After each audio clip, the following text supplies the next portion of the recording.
thanks to everyone who joined early. I'm Joe Comerford. I'm the state senator for the 25 cities and towns of the Hampshire, Franklin, Worcester district. That's about 179,000 people. Some of you are on the Zoom with us this evening. Tonight's gathering is one part report back from me, some information from our team, followed by lots of questions from you. I am really glad to be with you all this evening and wishing you light and love during this holiday season, during these longest days of the year. As we start this evening, I want to acknowledge that tonight is the second night of Hanukkah. And even as we embrace the celebration, friends, we mourn the tragic murders of those gathered to celebrate Hanukkah on Bondi Beach in Australia. It is unspeakable, the tragedy, and the anti-Semitism that undergirds it. And we are also shaken here in Western Mass by the shootings at Brown University. There have been 400 mass shootings in the United States to date, more shootings than there are days of the year. That's mass shootings. So as I take a deep breath, I want to say that it's good to be with you and good to be together at such a time as this, as we find a way forward together amid such terrible national and international grief and strife. As I was saying to those who gathered early, there are instructions on how to access the live transcriptions and translated caption features in the chat. You just click on that little chat icon. It's a little thing that looks like a speech bubble at the bottom of your screen, and it's going to open a chat window. And soon, our communications and engagement director, Caitlin Billings, Caitlin is going to review the instructions verbally in a few minutes. I also really want to thank Lindsay and Robert, who have joined us this evening to provide ASL interpretation. They're going to be pinned and spotlighted throughout the evening. I also want to thank the constituents who called us to do better in terms of accessibility. So thank you. My team, my great team is here. They're monitoring the chat. They're going to catch your questions. Due to the volume of questions we received in advance, we may not be able to answer everyone's question live. I'm going to try to be a steamroller and get us through the content, so we have a lot of time on the back end. But if we don't answer your question, just reach out to my team. We're going to send you a follow-up email, and we'll get to every single one. Additionally, for anyone who is more comfortable engaging in Spanish, I'm grateful that Constituent Services Director Jessie Cooley is going to receive your questions written in the chat in Spanish, and we're going to facilitate getting you the answer both live and in written form. And now I'm going to turn it over to Jessie to offer a welcome in Spanish. Gracias. Hola y bienvenidos a todos. Soy Jessie. Y si tienes alguna pregunta en español durante el evento hoy, por favor avísame en el chat. Y este evento está siendo transmitido en vivo y grabado para luego compartirlo con las personas que no pudieron asistir hoy. Si tienes problemas técnicos, envía un mensaje en el chat a hosts y co-hosts para pedir ayuda. Gracias. Perfect. Thank you, Jessie. Remember, put your questions in the chat that says hosts or co-hosts, and the good folks who are here from our team will answer right away. So with this, I'm going to turn it over to the architect of this evening. God bless her for her intrepid nature and courage doing an online town hall with hundreds of people. I'm going to turn it over to Constituent and Communications and Constituent Engagement Director, Caitlin Billings, and I'm going to share my screen so that Caitlin can talk to you. Thank you, Joe. Appreciate it. And it is great to be with you all this evening. Very glad that you could join us. And as Joe prepares to share her screen, I am just going to walk us through quickly on how to enable the live transcript and then translated captions. So the way to do this is to navigate to your Zoom meeting menu bar, which if you're using the application should be at the bottom of your screen, and locate the show captions button as you can see here displayed on the slide. Next slide, please, Joe.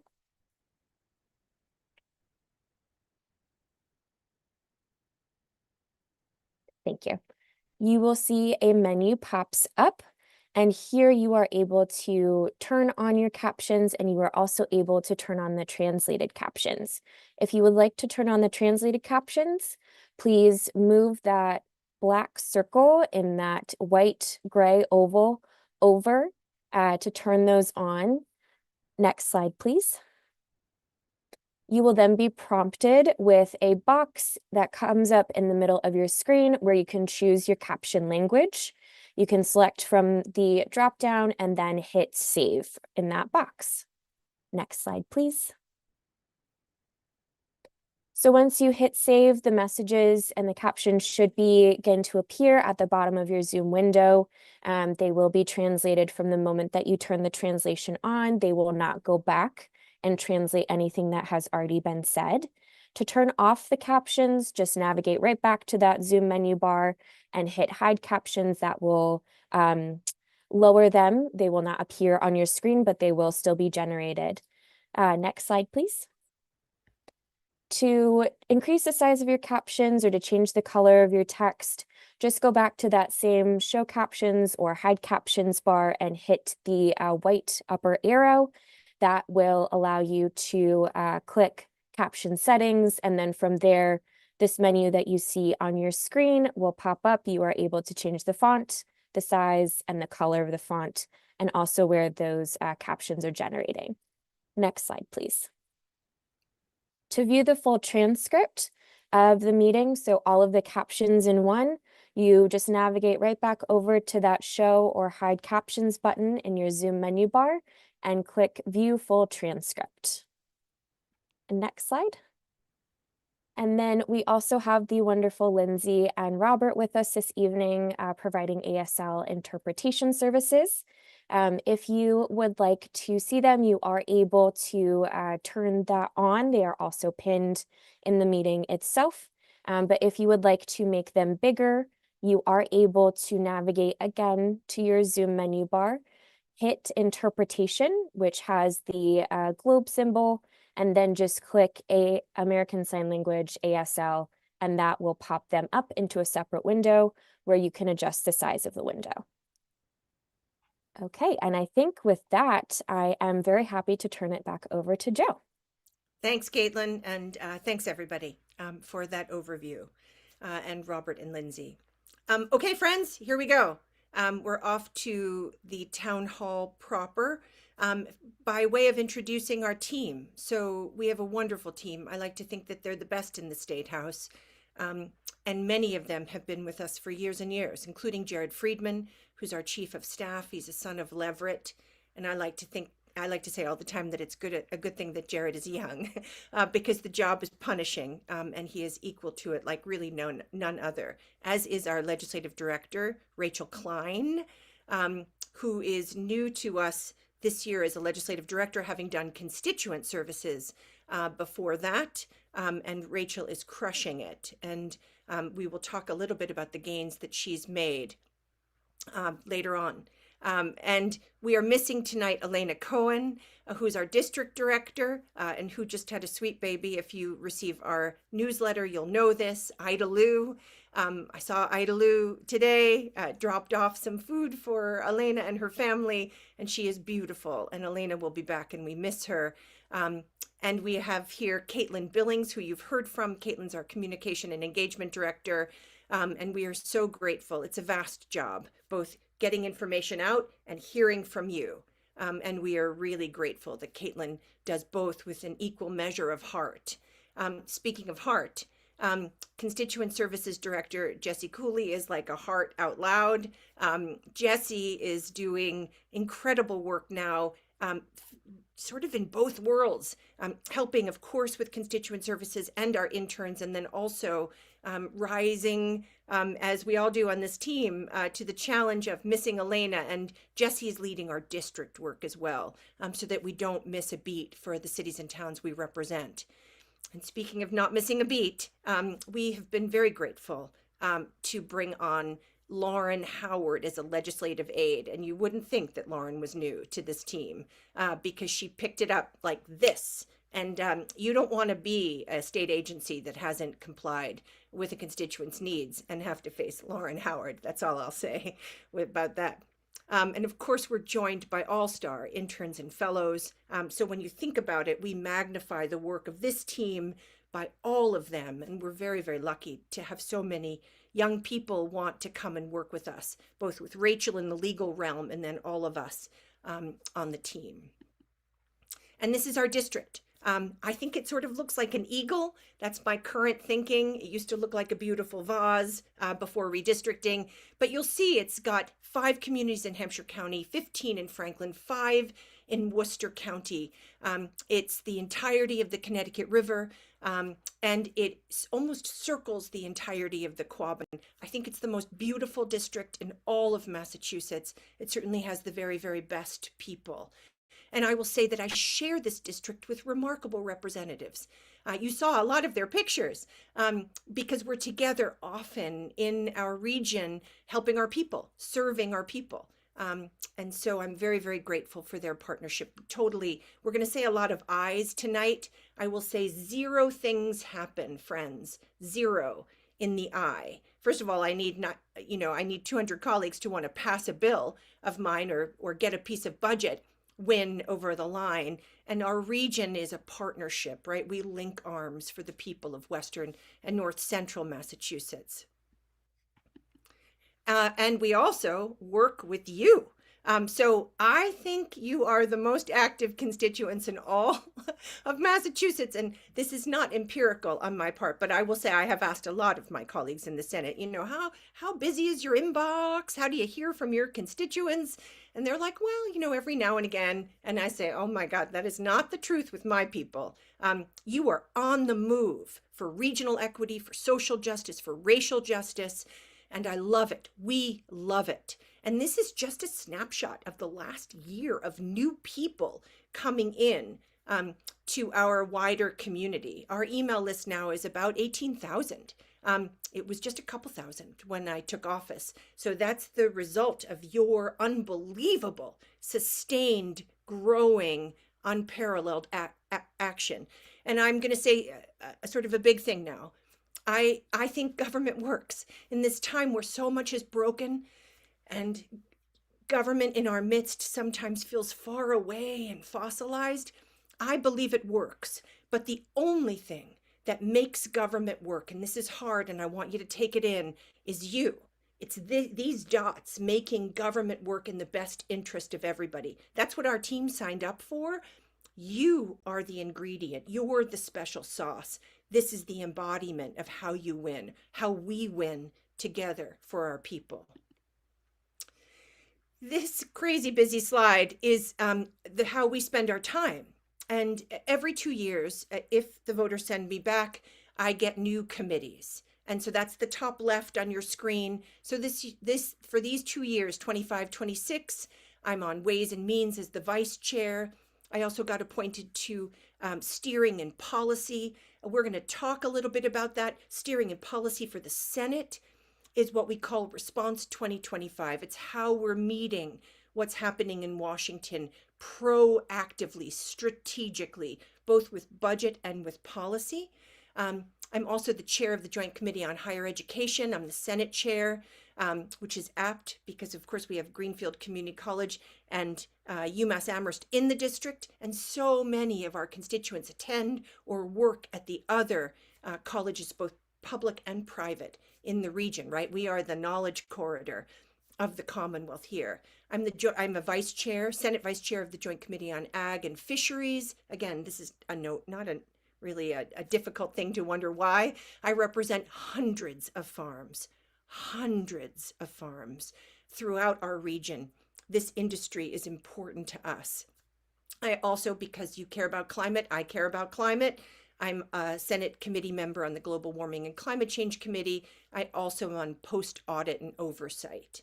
I'm not going to narrate this whole thing because I think my team's head will explode because I'm taking too much time. However, I just want to point out that caucuses are what I sign up to do inside the building. I say, hey, I want to learn or I want to align myself with these people. And then councils, task forces, and commissions, I get appointed to those. So we've just finished the 21st Century Ag Commission. I chaired that for the Senate. We have a report out. We're going to talk about what's coming. I asked to be appointed to the governor's anti-hunger task force. I did a similar task force during COVID. And I asked to be appointed to something called a Commission on Payments in Lieu of Taxes, or PILOT. We're going to talk about why pilot payments are important. And there's other commissions down there, but I won't go into it. I'm happy to answer any questions.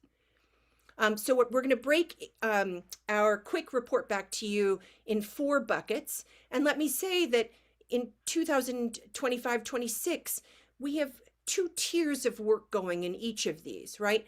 We have our normal constituent services, right? Where state agencies aren't quite able to help a constituent, for example. And then we have the reality of working with the federal government in 2025-26, where there is a great deal of confusion and hardship, and we are working both sides of this work. And we're going to talk to you about how each of these has 2 sides now to the work. So in constituent services, again, this is Lauren Howard and Jesse Cooley. During 2025, our team resolved 389 constituent cases. That's a lot for a state Senate office. And that means that, they get opened, and some are closed pretty quickly. Some take weeks, some takes months. And you can imagine these are what you see here, the RMV, or Department of Developmental Disabilities, or Department of Children and Families. We have lots of issues with Mass Save, and we have lots of issues right now with unemployment. These are our state partners, and we work with them on behalf of constituents. We are also really in the trenches around SNAP, around healthcare eligibility and costs, energy assistance and fuel costs, right, and affordability. In a constituent services context, we're also doing something with that on policy, which I'll explain. We're going to tackle higher ed affordability as financial aid changes roll in, and that's the OB3, is the federal bill that we're going to talk a lot about tonight, or some about. But really the bottom line here is we work for you. We'll always work for you. You should come to us. And in the notes from this evening, there's going to be ways for you to come to us. So let's get on to municipal and regional issues. Again, a 2-track thinking about that currently. So our regional work, really, this is just a little bit of a highlight of what we focus on. Again, we focus here because you say that it's important to focus here. This is everything on K-12 and higher education. This is mostly about state spending, but also about state policy. We care a lot about equity for the Quabbin region and the Connecticut River watershed. This is our lifeblood. We both want to protect it, but we also want fair recompense for this work, our stewardship. We work in the affordable housing and shelter space, a lot on transportation, and that's everything: RTAs, rail, microtransit, dirt roads, and cheers to Natalie Blais, who got dirt road program over the line, Rep Blais. We all care a lot about this. We think a lot about municipal health insurance. Many of you, in fact, 12,200 people in our region were affected by recent hikes of a particular entity. So we care a lot about that. And of course, line clearings from our utilities, municipal buildings, water, sewer, that's all the infrastructure, right? We have to care about infrastructure because that's where businesses come and families come and individuals come and jobs are created on all of that infrastructure. And we spend a lot of time here caring about the greening of the grid and how it happens. And that's everything from the siting, which we hope first is on the built environment, but also how we are doing that equitably for our families and individuals who want that on their homes. All right. So let's just talk for a second. I made this little graphic. It's going to be much less good than the ones that Caitlin made, but it works for me. So we've talked over the years together about regional inequities. And when I first got into office, people said, "Oh, Joe, people in Boston, they don't care. They don't want to work with us. We're never going to get our fair share." And I thought, no, this can't be the case. It's not the case. There are reasons for historic inequities. So what are these reasons? And contributing to vicious cycles, what I call vicious cycles of population decline and fiscal hardship, right? So these are 4 areas. They're not the only areas, but I'm going to talk to you about them quickly. So the top left are inequitable formulas. What do I mean by that? What I mean by that are there's spending that comes in to Western Massachusetts and North Central Massachusetts, and that might be Chapter 70 spending, which is the school money we get, or Chapter 90 spending, and it's not working for us. And I'm going to tell you some gains we've made on the next slide, but these are formulas. They have to be examined. Everything here that comes into municipalities, but also comes into entities like, for example, Mass Hire, which is an entity serving employers and workers in our region. We have to challenge every single formula, every single one, and figure out the assumptions in that formula and figure out where we're getting treated fairly or where we're not getting treated fairly. The other side of the pot, this competitive disadvantage for discretionary funds. We also get to apply in our municipalities, our nonprofits, for grant funding. And so we have to look at those grants, right? We have to say, hey, what is this grant value? How is it scored? Does it see our region? How hard is it to apply to this grant? Will we have the capacity if we have no paid staff, or if we have a half-time town administrator? Will we have the capacity to do that grant? We have to ask these hard questions of every single grant program. Down left, less access to services and opportunity. That's all the other funding coming in, like we talked about earlier, the RTA funding. Where is that funding coming in? Is it meeting both the needs and the opportunities of our region? And then the lower right is things like jobs or appointments to bodies that are not filled and or are not filled with our people from Western and North Central Massachusetts. And so what does that mean? That means that our voices are not central at the decision-making tables that are determining all those other 3. So what do we do about it? So together with our representative partners, with great colleagues in the Healy-Driscoll administration, and I want to say here that even as I talk about some concerns that Governor Healy, Lieutenant Governor Driscoll, they want to govern 351 cities and towns, including the 25 in our Senate district. We're helping them understand how. We're aided in this by the very good Kristen Ellico, who's the governor's Western Mass director, who's our ally in this, of course, and I said before, the reps. So here's the ways out of the storm to increasing Western and North Central clout and well-being. That is what we are about.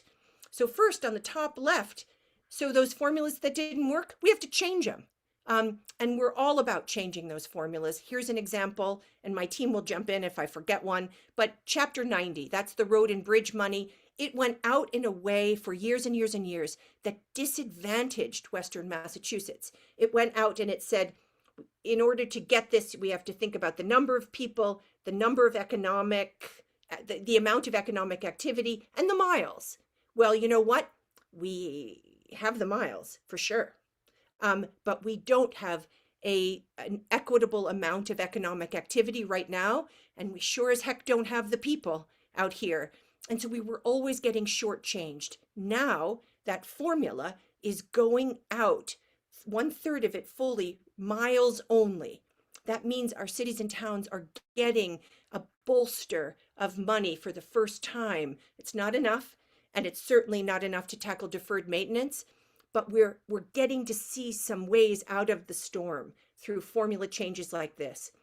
The other one, that's changing the grant procedures, here's an example. The Municipal Vulnerabilities Program, this is a very important grant program for our cities and towns. It deals with climate resilience. The grant program itself didn't value what we have in Western Massachusetts. It wanted things that we couldn't provide. It was also super hard to do. So EEA, that's Energy and Environment, rethought the grant. And now it is the rural set aside, there's no local match, and the scoring algorithm that will make us more competitive understands the reality in rural communities. That's because the Healy-Driscoll administration heard us and heard our frustration that our communities were not accessing that. Down left, the services and opportunities, there's a lot in this category, including a new program like a micro transit program that we were able to bring on, and that's an area where my team and I focused a great deal. And we focused on micro transit. That those grants are rolling out soon, and I am hoping that we are going to see the great work being done by the FRTA and PVTA and the MRTA. I'm hoping that we will see that enshrined because I often say, you can't run a big bus sometimes up into the hills of Leiden, but can you run a zippy little public Uber? You betcha you can. Jared's rubbing his face now. If you can see Jared, he's rubbing his face because I say this all the time. You can send a zippy little public Uber. You can do door-to-door service. You can take people into fixed route service. We know how to do this. Why? Because our team has secured 2 major earmarks, and we piloted this with the FRTA and FERCOG up in Franklin County. Now the state has to take over. We also, in this services and opportunities bucket, we also have passed provisions in partnership with Rep. Blais to track every single affordable housing dollar coming to Western Massachusetts to make sure that it's going to be equitable to the rest of the state. So I could go on there, but I want you to know we're gaining some ground. We're not done, friends. But let me move over to the other side of this pot, and I'll say that because of good advocacy in the legal community, we learned of significant openings in the judiciary. We learned about something called the Judicial Nominating Committee. We went to Governor Healy. We said, Governor Healy, this can't happen. Our courts need to work, and we need voices from Western Mass on the Judicial Nominating Committee. That was a piece of work that has yielded incredible benefits from our region. And I'll just say one more story. The Board of Elementary and Secondary Education, which is a vital body for Western and North Central Massachusetts, didn't have anyone from Hampshire, Franklin, or Berkshire counties on the Board of Elementary and Secondary Education while it was deciding really important policy that affects our districts. And so together with reps, we raised concerns, and now I'm happy to say there is one board member on Bessie, the Board of Elementary and Secondary Education. Should there be more than one? You betcha, and we will stay at it. So I'm going to go, but just imagine this collapsed slides as examples both of where we've been stuck for far too long and where we're gaining some traction with the Healy-Driscoll administration. And you can ask me anything you want about this. Okay, so we're going to get in now to legislation and engagement around that legislation. So first, I want to talk to you about rules change in the legislature. And you may think to yourself, Joe, why are you talking to me about that? Because as Jim McGovern says, who we love so much, rules are the least sexy, most important thing that someone like Jim or me would do. So for years, my team and I have approached rules like a pit bull. We've wanted more productivity, accountability, and transparency in the legislature. So have my Senate colleagues, and I'm very grateful for that. The Senate President, Karen Spilka, has wanted this too. And we've done some work in our team, like making our votes public and our testimony public, things like that on our website that Caitlin maintains.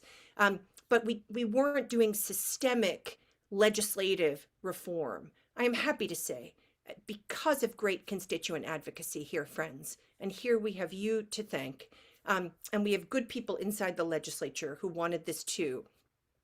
Right now, because of rules that were enacted jointly in the start of the session, that's the 25-26 session, all committee votes are public for the entire legislature, and they're posted online. All testimony received in joint committees is made public. You can ask for that. Again, We would always give it to you. You can ask the legislature for this now. Bill summaries. This requires that any bill online, but also one coming to the floor, has a summary, right? You shouldn't have to be a lawyer to understand what those 3 words would do to your life. Sometimes bills are 3 words, sometimes they're 1 word, right? You should understand what that means. If we're changing what are called the Massachusetts general laws, you might not understand how to find out the import of that. You do now, and that's really important. We are sending bills directly to our own branches. That's useful because then the House and the Senate have more opportunity to work, as we've done this session so far. We're increasing the time of notice because it takes time to change your schedule, to understand whether or not you can either get to Boston or go in virtually. Everybody can go in virtually. This is just a little sidebar from me. If you want to testify, it is a very good idea. During COVID, Western Mass voices poured in to the State House because you didn't have to come in person because we had virtual hearings, and things started changing because you showed up and said, hey, this doesn't work for Amherst. No, for Northampton. Warwick, Leiden, Greenfield, no. Or yes, we need this. And you're changing the way committees understand legislation. So please, please, please, when we invite you or you see a bill that you want, please take the time to participate. Okay, now I'm back into the transparency thing. There's reporting deadlines that have been hastened, and we have a Senate audit which audits all state spending, that's posted publicly in a better location. It's been posted. It wasn't posted in as easy to find a location. It is now, and we've always had the Senate audit opportunity and mandate actually for the Senate and the House. Okay, so let me talk to you about the cycle of legislation. And why do I say this to you? Because there is nothing more powerful than an informed, engaged, and active electorate. Nothing, not the whole thing. And sometimes it's hard to imagine that you can influence Boston or you can influence Washington. I'll just stick to Boston now. Washington's very complicated. But you can. You have to just know when to act. So in the legislation, we're sort of going into the back half of the legislative session. Bills were filed in January. They went through a whole period of co-sponsorship. You told us what to co-sponsor, and thanks to you, we co-sponsored hundreds of bills. And I want to thank Rachel and Jared, especially for that. And because we had to think about what those bills were, all these things. Then every bill gets a hearing. Every single bill gets a public hearing. There's committee decisions. And then Joint Rule 10 Day, which I mentioned, was just in December. So now these bills are flooding out, and they have time now, different than before when it would have been 2 months later, to make their way through other destination committees before coming to the floor in both chambers and being signed by the governor. So, roll up your sleeves, friends. It's a buckle up time. Because a lot of our bills made it out of committee. They were your bills, right? We file what you tell us to file, almost exclusively. So now's the time. And many of them got favorable reports, right? Thanks to Rachel and Jared, we did excellent work in committee. And now it's time to have these bills make it further than ever before and pass. So let me just take a little detour here and say, while we're talking about all the bills we filed for you, we are also,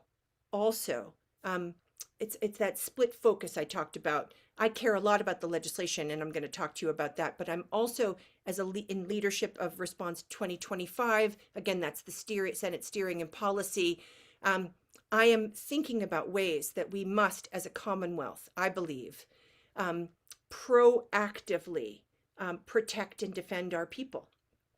And that is because the federal government, it has launched, I don't think I have to tell many on this Zoom this evening, many incursions into the welfare of the people we hold dear in the Commonwealth.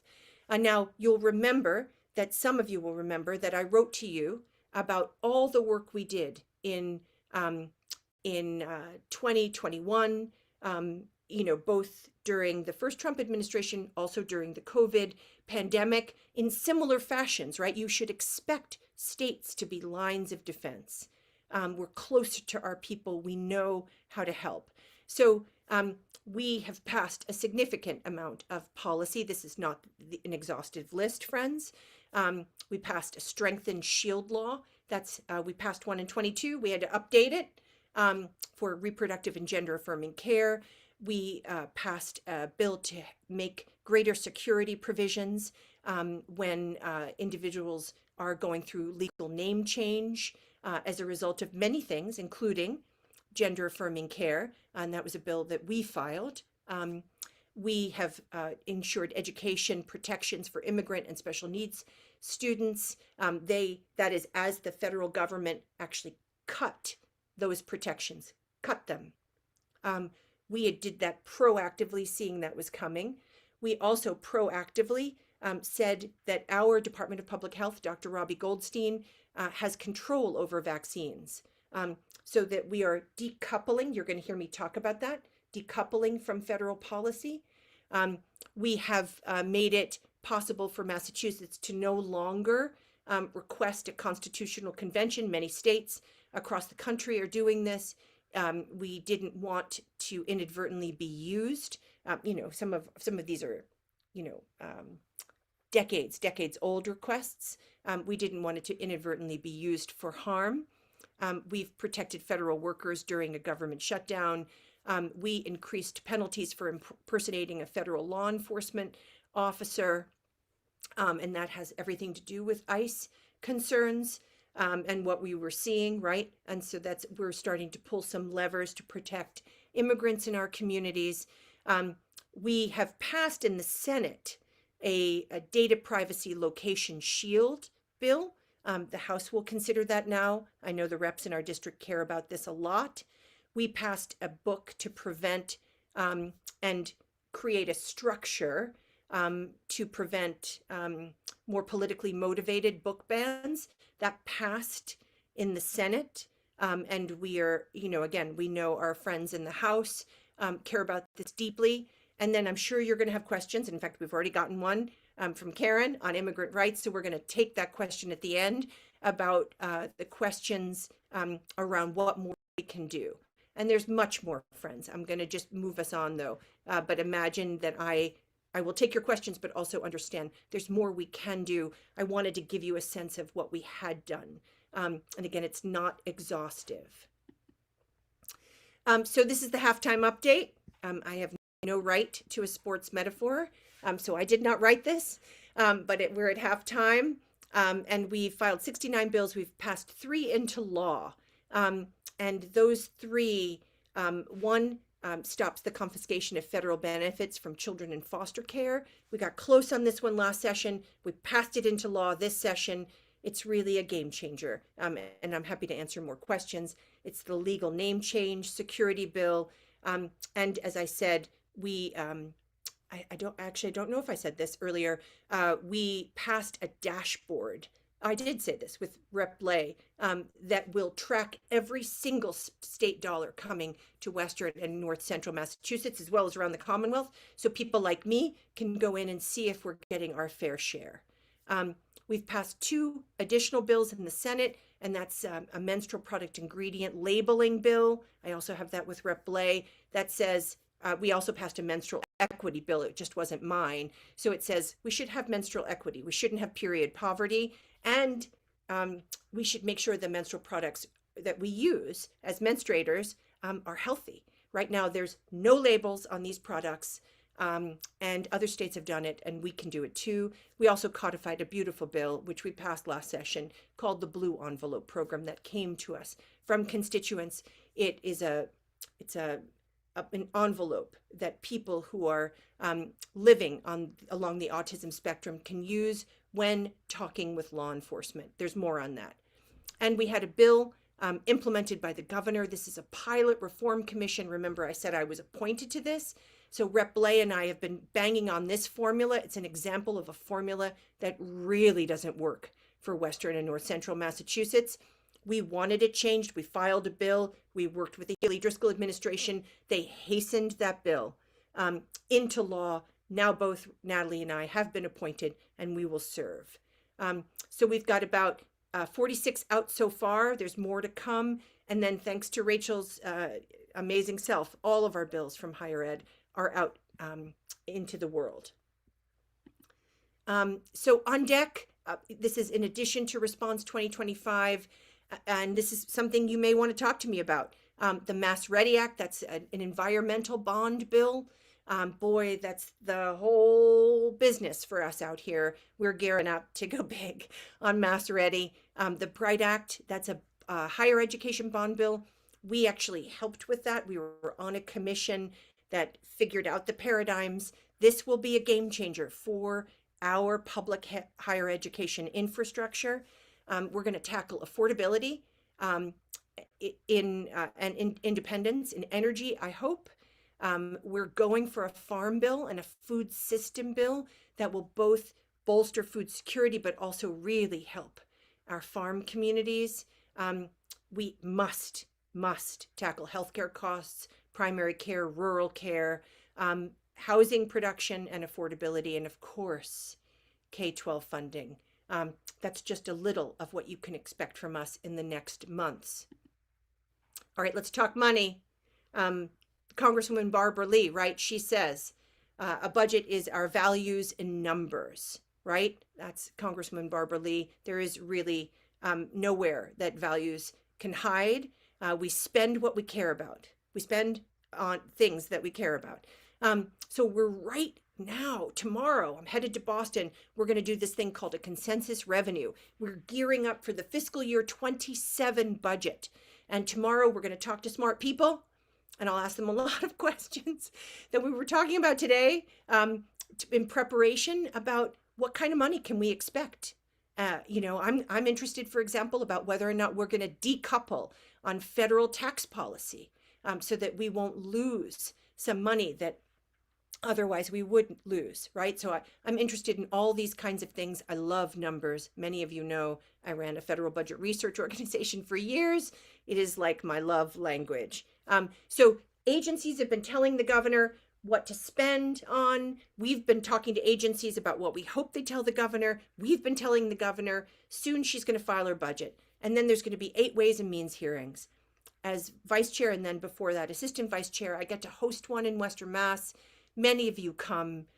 For the last years, it's been on education and local aid because those are so crushing. I don't know what it's going to be on this year. We'll have to work with Jared and figure it out. And those are amazing times for you to get involved, for you to tell me what questions you want to ask. Tell me what you like about the governor's budget and what you don't like. Remember, it's a crushing time in terms of federal revenue. This is going to be a hard budget, but we'll still spend money. So let's think about ways to spend it that are equitable. Our House partners go in April, we go in May. We squish it together in June, and I'll be on the conference committee as vice chair. And then, God willing, the governor signs the budget, and we begin fiscal year 27. Some of you may remember in fiscal year 26, when we saw the storm clouds aligning between when the governor filed her bill last January and when we sent it to her, we had cut about $800 million. That's not usual, friends, but we saw the SNAP cuts, we saw the Medicaid cuts, and then she vetoed another $130 million. So almost $1 billion short. There's a lot of sadness in that billion. We overrode some of those vetoes. So we're in this kind of, it's like budgeting, I say, on top of a volcano, right? There's nothing but tumult, and we try to do our best to find our way forward with smart people. So I just want to give you a sense, and then I think I'm going long, so I'm going to get out of here quickly and take your questions. In addition to annual budgets, we spend money, like we've spent fair share money on a fair share supplemental. And you can see the things that we spent on up top. We sent about $234 million this year, just recently, to what we called fiscally strained hospitals. These are hospitals that take a large amount of public payers. And in the closeout supplemental budget, which closes the books on fiscal year 25, right? So it's actually 3 budgets all at once. We're closing the book on last year, we're spending this year, and we're preparing for next year. So we did a lot. We restored stipends for low-income community college students. We sent more money into housing production as the federal government cut money. We sent a lot more money into an education account, especially as education spending is at risk at the federal government. As the federal government rolls back FEMA, Federal Emergency Management support for states, we leaned in and created a pot of $14 million. That's not enough, but it's something. It's based on a bill that Rep. Blay and I passed last year to set up our first ever disaster relief program in the state. We were one of 2 states that didn't have one. And Rep. Blay and I thought after the floods of 23, boy, it's high time we get it. So we've been working at that now. We funded it. We maintained some healthcare coverage. This is about reaching people who are at risk, this 10 million. And then with SNAP so under such scrutiny, we put in 10 million to help with constituent services and help DTA do a little bit of a better job so that it will continue to get federal spending.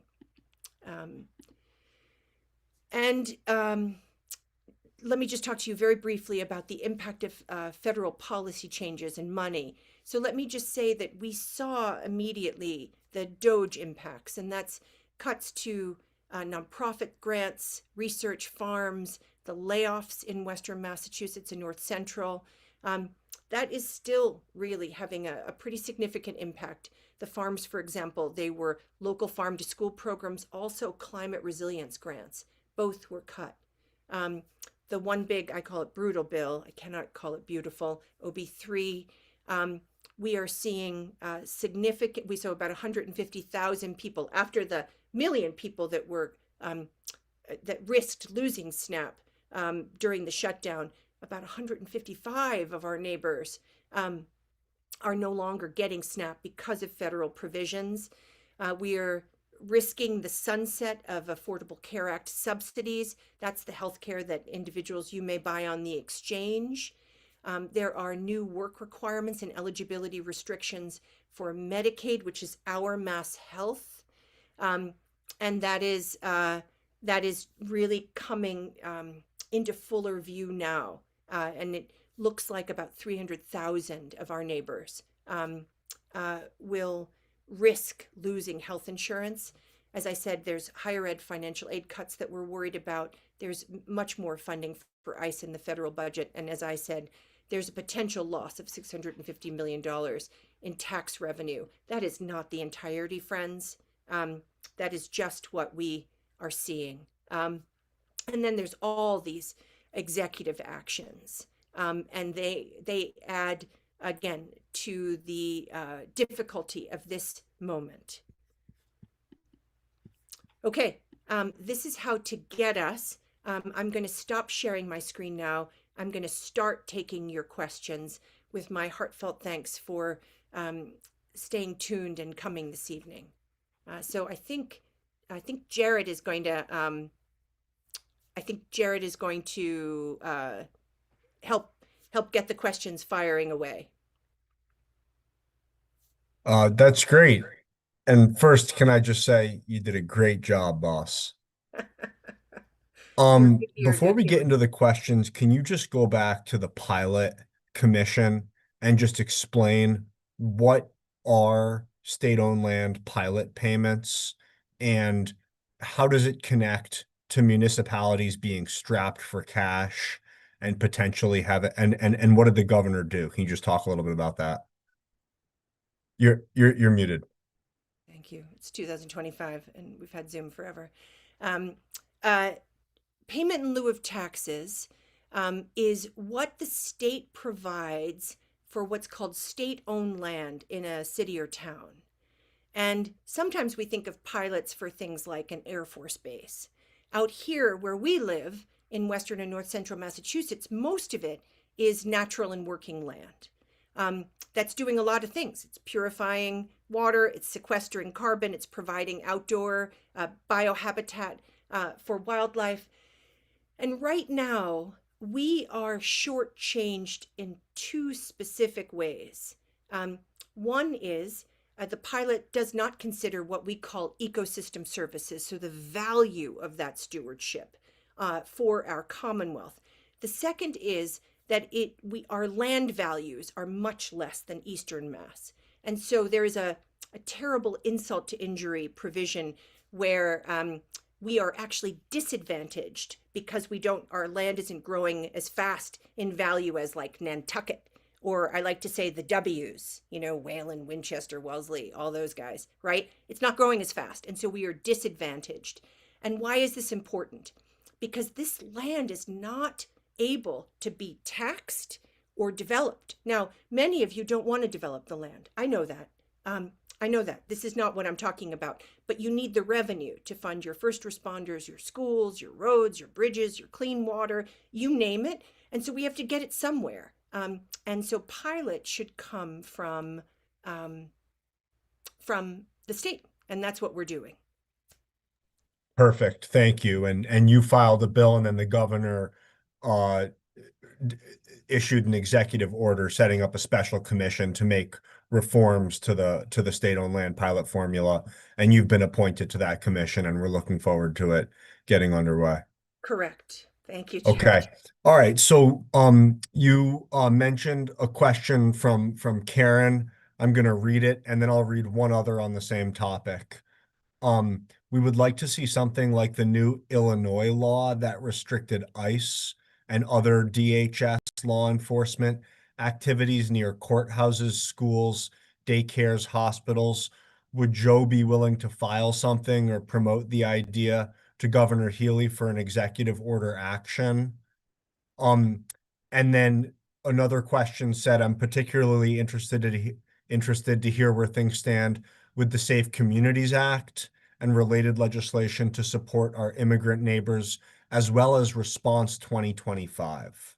So Response 2025 is the Senate initiative. It's the steering and policy committee that the Senate president said, okay, you're acting for the Senate. You're going to figure out how to protect us and defend us in both with policy and with budget. So thanks for these questions, everybody. Let me say, in a bigger sense, do I think there's more that we can do to protect immigrants? Yes. Let me tell you what we did, what we've done, and I'm happy to tell you about what I think is what we should do. So first, we stood up something called Immigrant Legal Defense Fund. This was back in the budget that's currently going, and that was for $5 million, and that's bringing in a lot of legal defense folks in the wider community. This is everything from CPCS to community legal aid and beyond to do immigrant legal defense paid for by the state. And that we didn't pass the provision itself, but we funded it. And that's important. And we've been keeping up with the rollout of this and, are very interested, I think, as a House and Senate, I'll just speak as a Senate, in continuing that commitment. We've passed a law, as I said, ensuring an ongoing education supports for both immigrant and students with special needs. As the federal government pulls back, we passed that law criminalizing the impersonating of a federal officer. And then there are three big bills in this space. There's the Safe Communities Act, Dignity, Not Deportations, and that Legal Defense Fund.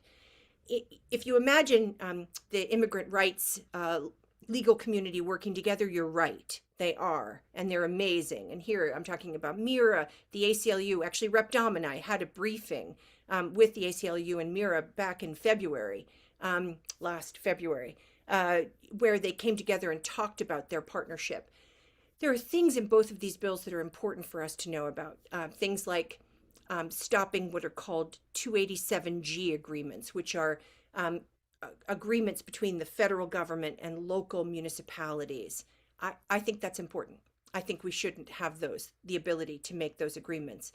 We have something called the Lund decision, which is out of the Supreme Judicial Court, that already prohibits state federal collusion, if you will, in these areas. But we could use to bring that down to the municipality, and I want to. And I think there's merit there. There is a interest in a provision in these bills that would say that if you're arrested, if an individual is arrested on a civil charge, that no questions about immigration status could actually happen. I think that's very, very smart, right? We shouldn't be asking about immigration status. There is also a late filed bill, which means it came in after January, that is an act to notify employees of an I-9 inspection, meaning the federal government would have to tell employers when it's coming to do an I-9 audit. That's important. And then there's these provisions that Karen was talking about, which actually are being vetted right now. And that's how do we protect students in schools, patients in hospitals? Where's our ability to offer safe harbor, safe haven?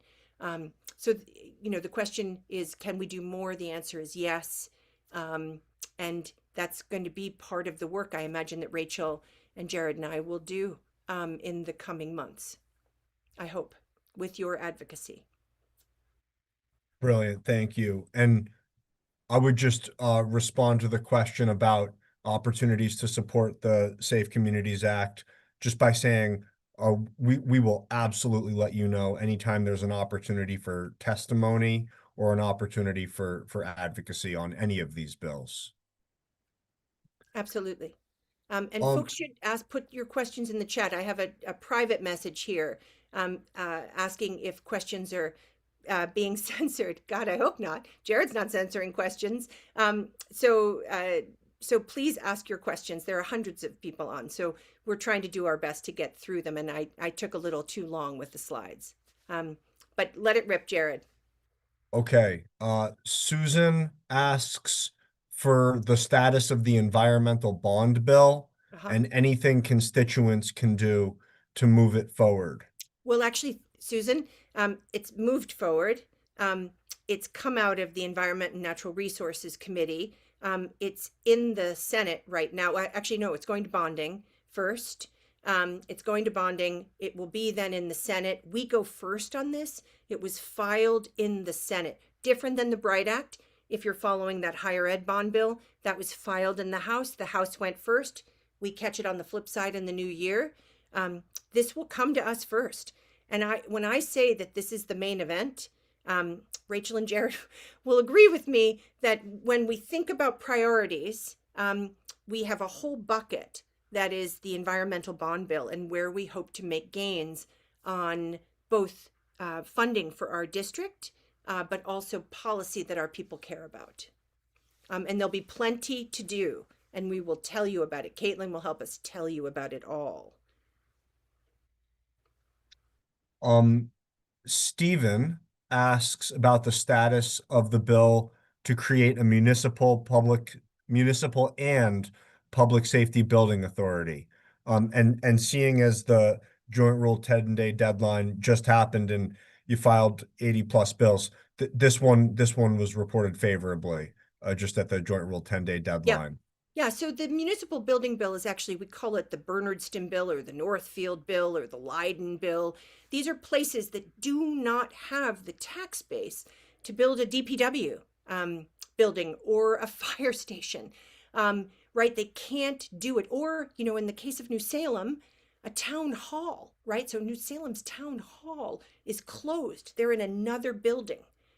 This is reprehensible, right? If we have a smaller ability to raise funds, we need the state to jump in, like we jumped in with MSBA, that's Mass School Building Authority, MBLC, Mass Board of Library Commissioners. We do that in these infrastructures. So there is something called a Municipal Empowerment Act, which is a bill filed by the governor, very smart bill, trying to help communities. I think that can slide right in there. That's our plan. We've got to get the bill to the floor. It's not a bill filed by us, but boy, you can imagine that our municipal building bill is going in for a landing in that big other bill. So we have an amendment strategy going with that. Thank you. A constituent named Nort says one of the fundamental problems in today's politics is campaign financing.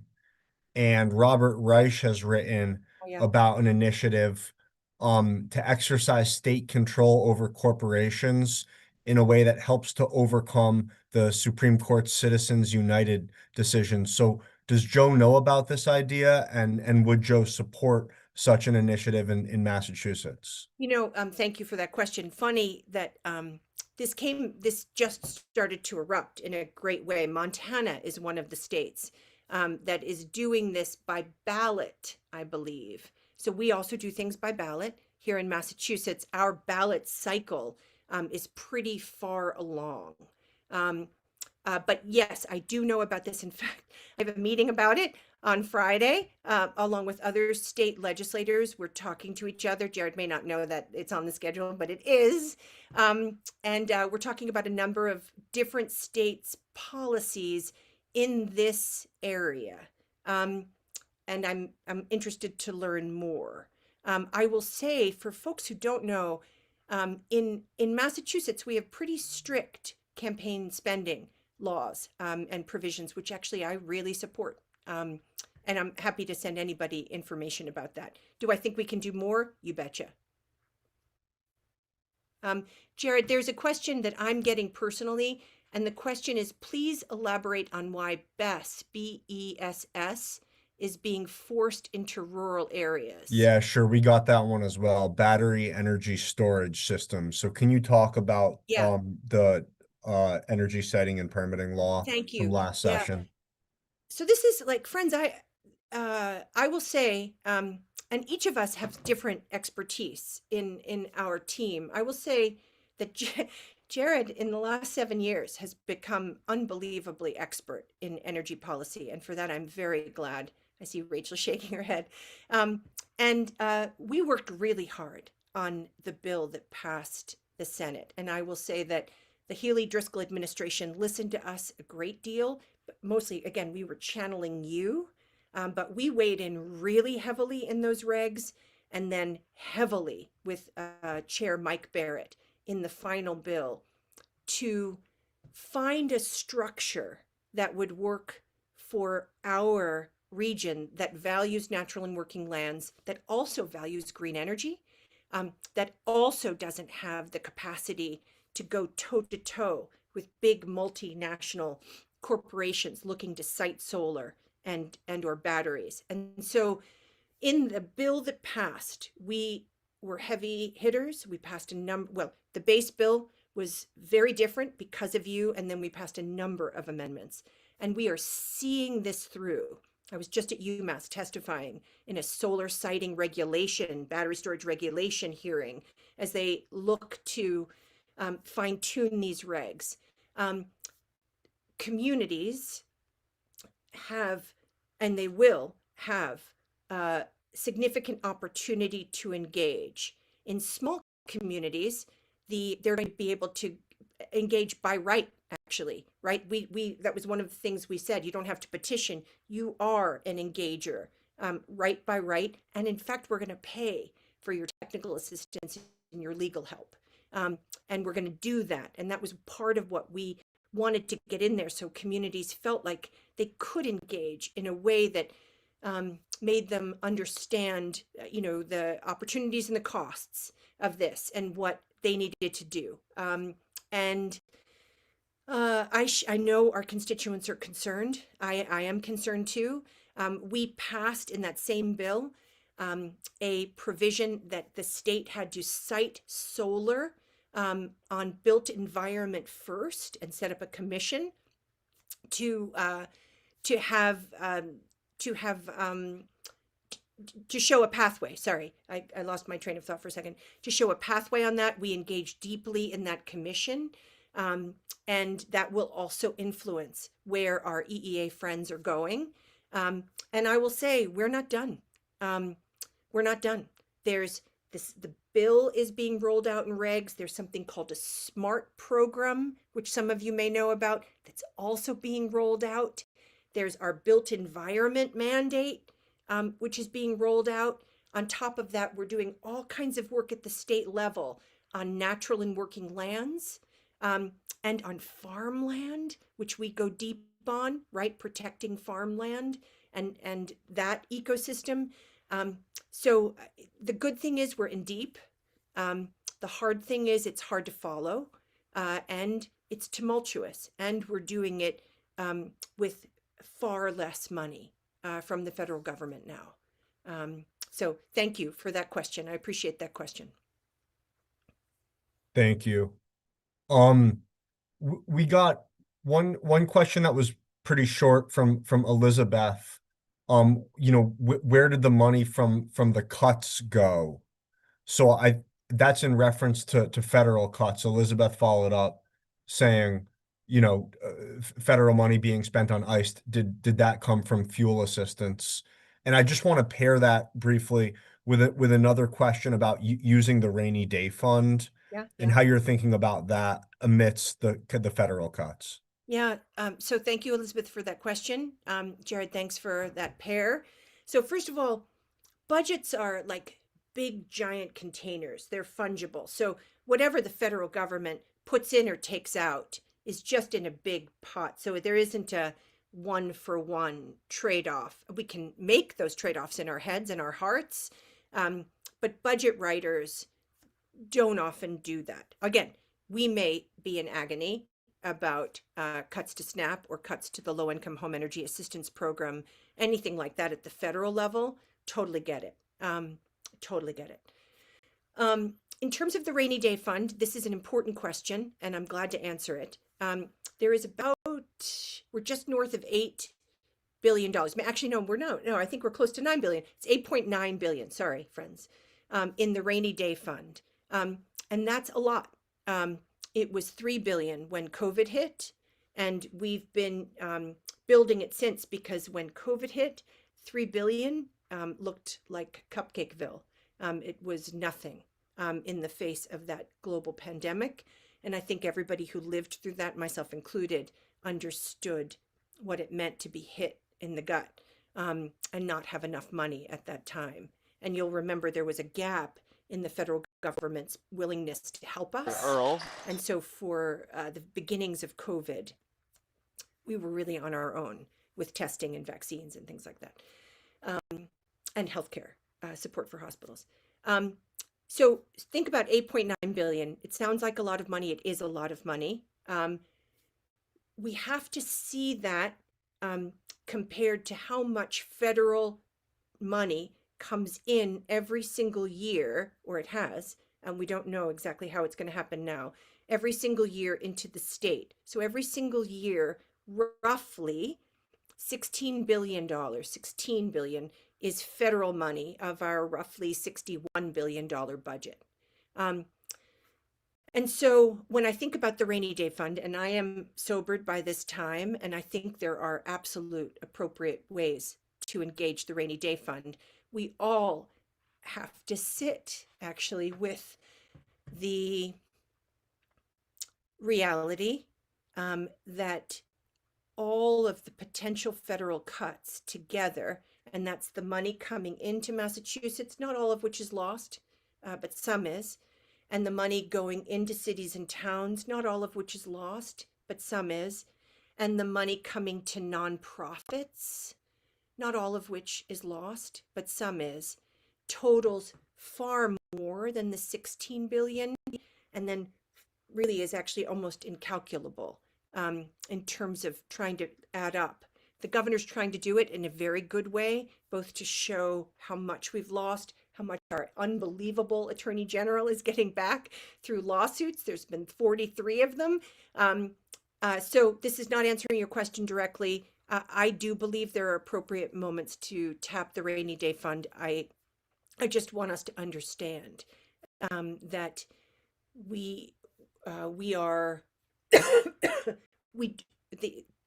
the enormity of what's at stake is not fillable by our rainy day fund. Can we avert some of the greatest harm? Yes, and hopefully we will make some good choices. Can we also try to raise additional revenue? I don't know if there's a revenue question. Hell yes, I think we can by things like decoupling from the federal policy or a tax provision, um, I think aptly called GILTY, which is about offshoring of profits, which many other states have passed, and that'll get us something in the neighborhood of $60 million. So not a windfall, but not nothing, as they say. So that was a long winding answer to a couple of different questions, and I thank you for it. And the rainy day fund will become a discussion as to how best to do this. We have to also understand that our economy is slowing, and this is part of what we're wrestling with now. Brilliant. Thank you. We've gotten two questions, one from a constituent named Kathleen, and I didn't see who sent the other one, about an act establishing a commission to study reparations in Massachusetts. You're a co-sponsor of this bill. It had a public hearing in the Judiciary Committee in late November. We can't see publicly online yet how the committee acted. So the question was, what's the status of it? But maybe you can talk about how people could advocate for it and Sure. why moving up Joint Rule 10 day or this deadline gives bills kind of a longer runway. Yeah, no, thank you. Thanks, Kathleen. And I know who you are because you're an amazing advocate for this bill. And you're the reason I'm a co-sponsor of it. I will say there's reparations conversations happening in many communities, Amherst, Northampton, and elsewhere in the district. This is important, especially now. The as Jared said, we can't see what happened to the bill right now because the clerk is dealing with thousands. About 6,500 bills are filed every year, every session, every 2 years. And so in December 3rd, the crush of the bills leaving committee just has caused a backlog. The good news is that it's not February when Joint Rule 10 used to be. So they're processing this through the holidays, and we will know much more in the new year. But this shouldn't stop anybody who wants to write testimony. If you haven't yet sent it in, you can still send it to the judiciary chairs. You can CC us, and we can make sure that when that bill comes out on the other side, and we hope it's out of committee, it could also be extended. Some committees are extending their bills, but for a very discrete amount of time. But we'll just make sure the right people get that testimony. And thank you for that question. Thank you. Another question about environmental issues, so you can tell what's on people's mind. From William. I'm concerned that environmental protection and regulation does not seem to be a priority in the legislature and the executive branch. The governor has called for an all of the above approach for energy that includes gas expansion and possibly nuclear energy. Proposed regulation on plastics have gone nowhere. Environmental bills protect all of us, particularly people in poorer communities. What can be done to increase their priority? Yeah, no, I appreciate that. Let me take the plastics in the bottle bill first. This has been a Senate priority. We were able to pass this last session. I hope we get to it again. I know people are It gearing up. passed through the Senate, but it didn't Passed reach through the the Senate. governor's Yeah, desk. didn't reach the governor's desk. Yes, thank you, Jared, for that clarification. So I hear this. We also have a bill on PFAS. I was just talking to the lead PFAS filer in the Senate today to talk about getting the PFAS bill out into the world. We have a piece of that conversation that Rachel's been leading on farms, which is really important. So I think we have to turn off the tap on PFAS. And then the affordability conversation, this is truly complex, truly complex. You should know that I filed a bill. It didn't make it. It's one of the bills that didn't make it over the line, to take out a provision that's in law around research of nuclear energy. I don't think there is a place for nuclear energy in 2025. I worry about the long-term consequences of that energy. I understand affordability. Oh God. And I know our people need relief. But I feel like we have to find that without subverting the will of the voters, and bringing that technology back online. Um, then there's more here, right? And I will say that the governor is endeavoring, I'm not speaking for Maura Healey, she certainly speaks for herself well, but she's endeavoring to find a way forward to deal with affordability while all this money for green energy has left the pipeline, through a bill that is no longer being rolled out, the Inflation Reduction Act. So it is tricky. So I will say, the legislature has to act on it. The Senate, has to have a say.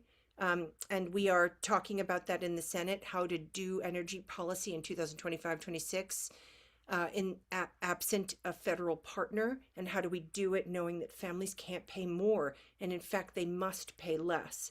I will just say, in this space, we file a bill that actually tries to curtail utilities from spending more than the neighboring states. We often spend more, or asking for higher rates rather than the neighboring states. Our utilities ask for higher rates, and so we want to bring them down to where other states are. That was not successful yet this session, and we will continue to press forward. I'll stop there. I hear you. I guess this is like the bottom line period for me, is I hear you. And it's a complicated space. I would also say, Oh, Joe, yeah, that Rach, jump in. in terms of the part of the question on, how do we make people care? I do think, and Joe started the night talking about this, but constituent testimony, advocacy, it really does make a difference in the building. When legislation moves and a lot of people write in about it, their legislators pay attention. And so, we're working really hard on these issues, and it's in partnership with you all. And when you decide, to make your voices heard in the building. So, I just felt, That's really it important. can be easy to forget that, but from inside the building, it does make a difference. It's totally true, Rach. And Western Mass constituents care about different things than Eastern Mass constituents. And so when you show up, you have a heartbeat, a point of view that is different. Our values are different here. I'm not going to say they're better, although God knows I think they are. But they're different than Eastern Mass. And that's why we need you to help us reach Eastern Mass. Thank you both. And I told Sharon I would try to get this question in. There's a provision in the governor's bill that would repeal a law that was passed by the voters on the ballot having to do with setting up new nuclear power facilities. Can you just say, do you support that provision to repeal the voter passed law about allowing new nuclear power generation in the Commonwealth, or do you have concerns about it? I do not support that provision. All right. I'm not the governor of the Commonwealth, right? So I have 179,000 constituents. Our governor, Maura Healey, has, millions, right? And she's grappling with lots of people who can't pay their energy bills. And so am I, right? My people can't either. And I believe me, I pace the floor at night about this. And I really do. Do I think we have to find another way forward? Because the risks of nuclear power are so great? Yes, I do. But I'll leave it there. I'll leave it there. I think it came from a real heart place. I can't meet it I can't meet it. A constituent named Carrie asks, is Massachusetts looking to join California's preliminary talk about withholding tax revenue to the federal government if they continue refusing to fund our Commonwealth? You know, I just had a meeting with constituents, um, uh, who I won't name because I don't know that they would want to be named, but constituents are talking about this in our district. Um, I can't say whether or not Massachusetts would do this. I will say there are conversations happening. Subsequent to this meeting that I had with constituents, I did start to talk to Senate colleagues. Again, that's the power of constituents. Um, and I will say, we just have to remember, friends, like, so our region has a pretty significant history with tax resistance, right? Some of the first tax resistance nationally happened here. And a state resisting is very different than an individual resisting. And we just have to remember that individually, we pay our individual income taxes to the federal government, which is why tax resistance has been an individual pursuit. So there's nothing, we used to have a colleague, Brian Rossman, many of you know Brian, who used to say there's like 0 things that are easy in policy. This is one of those things where, it sounds easy to do until you get under the hood, into the weeds, whatever metaphor you want to use. So do I think that states need to join together to be strong together, which is part of this conversation? Yes. And we are doing that with things like vaccine policies and other health policies. And the governor is making good alliances with governors. She's fighting hard to protect us and to make good alliances. So anyway, I'll leave it at that. Okay, I'm just checking the time. A constituent named Rachel says, given the high degree of polarization on the national level, what is the senator's take on that in terms of state government? Can the senator cite any examples of bipartisan partnership on issues? Oh, yeah. So, friends, our legislature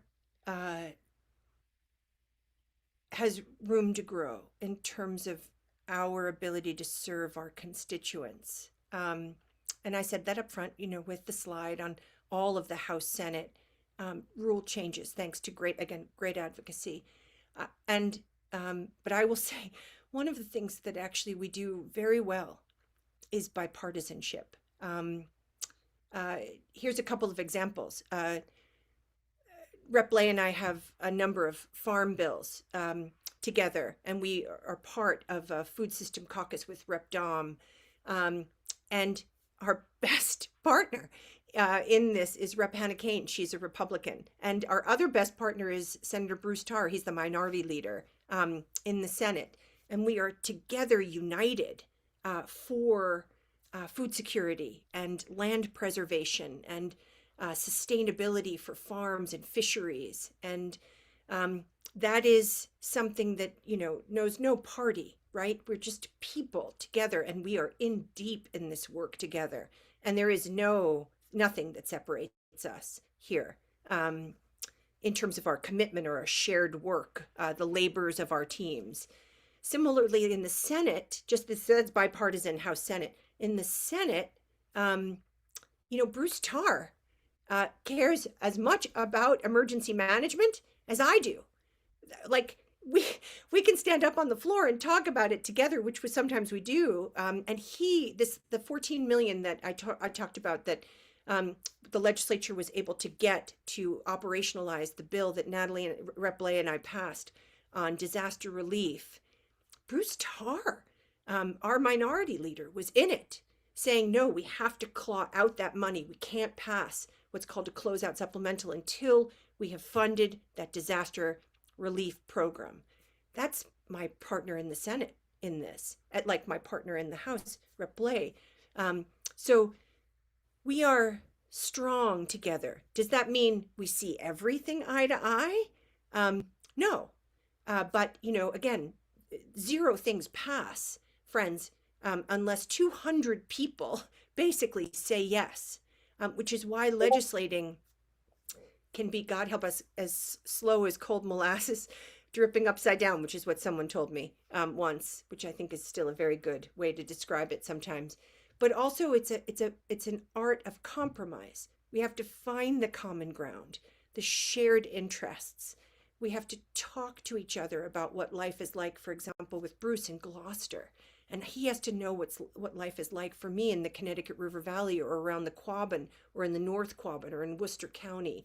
And we have to tell each other the stories of our districts and open up hearts and minds. And that is how we build consensus for the passage of something that works for us here in our region. I went on a little, I opined a little, Jared. I thought you did great. I think we probably have time for maybe two more.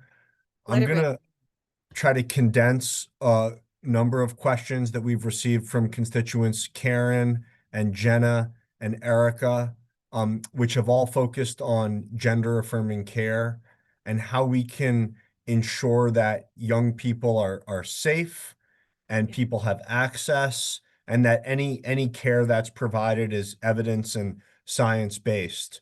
So can you speak about your perspective on gender affirming care and how constituents can make sure that we're hearing their perspectives? Sure. So first of all, constituents, I'll meet you anywhere to talk about this, right? That's Jesse and I are in the district, and we want to talk about this. I will say the legislature, if you were going to ask me like where we've done some of the strongest work initially, it was in reproductive care and gender affirming care. We have passed both pretty significant policies, and we've put a lot of money into this space where the federal government is retreating from it. We have said, no, we have to lean in, and we're not new in this space. I will say, we have invested in reproductive and gender affirming care before the current administration in Washington. And you can imagine that we're going to do that. But can we do more? Yes, which is why we're passing those suite of policies, like the policy that Rachel helped shepherd, which is now makes it much, much more secure to change your name. And this is, again, not only a gender affirming care provision, however, it came from GLAD Law, and the Mass Trans Political Coalition said, we don't want a digital record of name changes. We don't want engines to crawl and search and find us. You just have to make it a court proceeding that we can have be private. And the judiciary, the trial court, the clerks, the registers of probate, you name it. There's a lot of stakeholders in this space. I don't know how Rachel didn't lose her mind. Said, yes, we understand this is the moment. And I can't tell you how grateful I am for organizations like Translate Gender, Trans Health Northampton. I mean, we are very blessed by the commitment of Cooley Dickinson Hospital. I mean, you name it. I don't want to name entities because I'll leave some out, but in our space in Western and North Central Massachusetts, we have a lot of people who care deeply about this, and we're finding our way together. Thank you. Maybe this will be the last question with thanks to everybody who has stuck with us for an hour and a half. Let's take two more. Let's take two more. Okay. What is the status of Medicare for all and seeing as it and healthcare financing is not subject to Joint Rule 10, but so maybe add in how people can advocate for it. Yeah, so the bill is before healthcare financing. That's the Joint Committee on Healthcare Financing. This is important. That's Chair Cindy Friedman on the Senate side, Chair John Lawn on the House side, both very good people. There is a huge Western Mass Medicare for All community. I think everybody knows, I'm a public supporter of the bill. And I will say, the crisis in our healthcare system, and this is everything from primary care to rural care to hospitals to community health centers, mental health, and then the whole continuum, and that's nursing home and elder care, is pretty significant. And the cuts to Medicaid are going to test this already broken system. And everyone is at risk. And you can imagine that the budget, like the last budget, like the supplemental budgets, will actually put a lot of resources there. And do I believe in a single payer? Yes, I do. And do I have conversations with colleagues in Boston about this? Yes, I do. And do I have conversations with providers about it? Yes, I do. So it's before healthcare financing now. Thank you. And people are sending us pictures of their healthcare premiums, Yeah. what they were paying and what they're going to be paying. And Right. And these are the tax subsidies from the OB3, the one big brutal bill that have been allowed to sunset in by Congress. Not Jim McGovern, not Elizabeth Warren, not Ed Markey, but they're still the subject of conversation in Washington. Our delegation is across the board is still pushing. We have to really help them push hard. The magnitude of the spending will be like a huge wave that will wash across us, and real people and families will be very hurt. And can we think through ways to soften that? People ask, why can't you do the subsidies? This isn't in the realm of money that we have available, while we also do SNAP cuts and Medicaid cuts and cuts to housing and shelter, you name it. So I don't want to end on a hard note, but this is hard, friends. So go ahead, Jared. And you talked about the need to raise progressive revenue and to decouple from the federal tax code. Sure. I also did not want to end on a hard note, but You can end on a hard note. This There's no hard may be time. the time. Let's see if you can lift us up here, boss. Our schools are struggling. It seems like every year there isn't enough money to fund local K through 12 schools and the rest of our town's priorities. So programs like theater and art are on the chopping block. What can we do about this? Well, you know what? I was just talking to Secretary Tutwiler, Education Secretary, this afternoon with Jared about this very thing. So look, if you're going to take one action tonight, or maybe tomorrow, and we can put the governor's constituent, again, Kristen Ellico is like a goddess.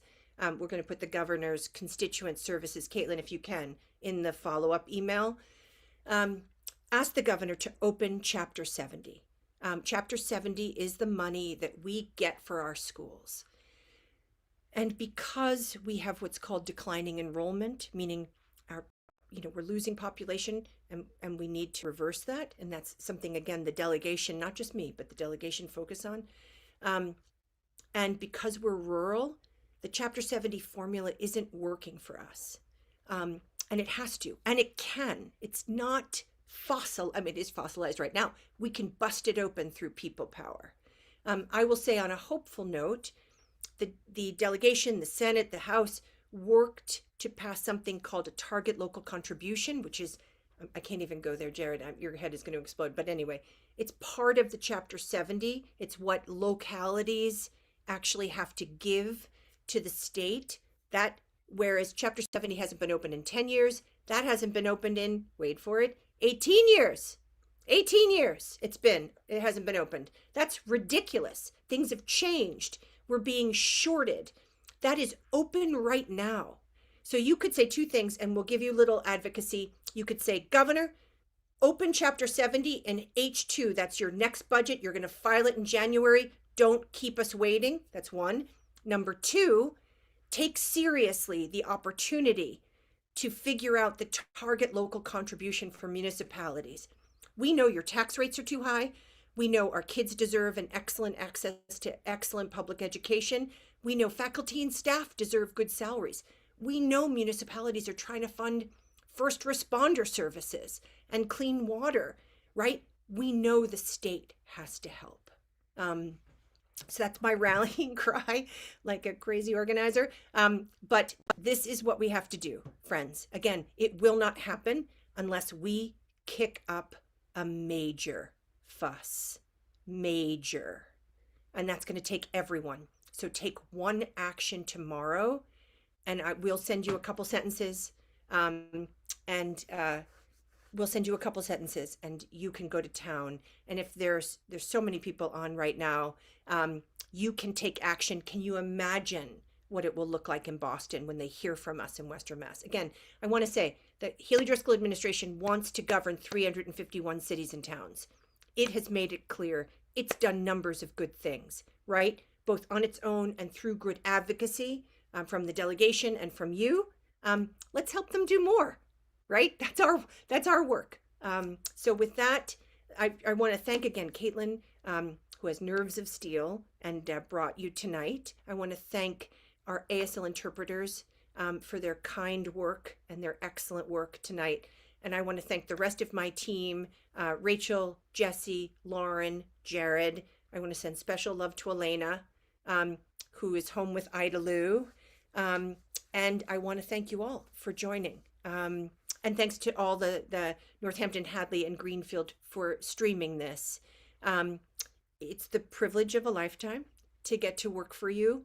I love this job. It's the best and hardest job I've ever done. The best because I get to do the work with this unbelievable best team in the State House group of people. The hardest because there's not enough time and there's not enough gains for the people I love, and the people I love are you. So good night, everybody. Be well. We're going to get through this together. Take care of each other. Take care of yourselves. Take care of your communities. Ask us for anything, and we will be there for it. Okay. Bye, friends.